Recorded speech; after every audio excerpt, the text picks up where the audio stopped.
విమర్శిస్తూ వాళ్ళు మాట్లాడిన మాటలు ఎంత దారుణంగా ఉన్నాయి అంటే, మొట్టమొదటిగా వాళ్ళు మాట్లాడింది ఏంటంటే తెలంగాణ ఉద్యమకారులు అని అన్నారండి.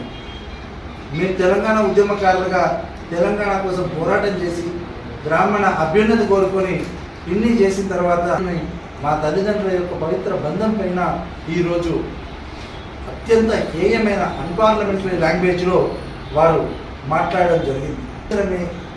ఖండించదామని ఇట్లాంటి విషయాలు కొన్ని జరిగాయి, దాన్ని ఖండిద్దామని శ్రీధర్ బాబు గారి దగ్గరికి నిన్న మా సోదరి విమలక్క గారు, అలాగే మన వాకిటి బీసీ బిడ్డ, మన సబ్బండ వర్గాల బిడ్డ శ్రీహరి గారిని, అలాగే మైనార్టీ కాన్స్టిట్యున్సీకి సంబంధించిన షబ్బీర్ అలీ గారిని, వీళ్ళందరినీ కలుస్తారు.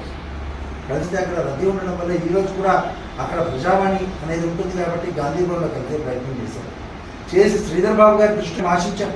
అది మా తప్పు కాదు, మేము చాలా సాత్వికమైన పద్ధతిలో గాంధీ అక్కడ ఏదో ప్రెస్ మీటింగ్కి వెళ్తుంటే తెలంగాణ నా కొడుకులకి సిగ్గు ఎగ్గు లేదు, ఈ నా కొడుకులు అమ్మ అయ్యకు పుట్టిన కొడుకులు శ్రీధర్ బాబు దగ్గర బిచ్చగాలు నిలబడితే శ్రీధర్ బాబు వెళ్ళిపోయాడు అన్న తర్వాత కూడా ఆయన స్పందించలే. పోలీసులను తీసుకొచ్చిండు, మేము ఆయన ప్రైవేట్ ఆర్మీ BSSF వాళ్ళని తీసుకొచ్చిండు, ఇట్లా చేసిండు. ఆఖరికి ఆ సంక్షేమ పరిషత్ వైస్ చైర్మన్ PCC దృష్టికి తీసుకెళ్తామంటే మేము ఆగినాం. కాకపోతే ఒకటి, ఇది ఊరుకునే చర్య కాదు మిత్రులారా.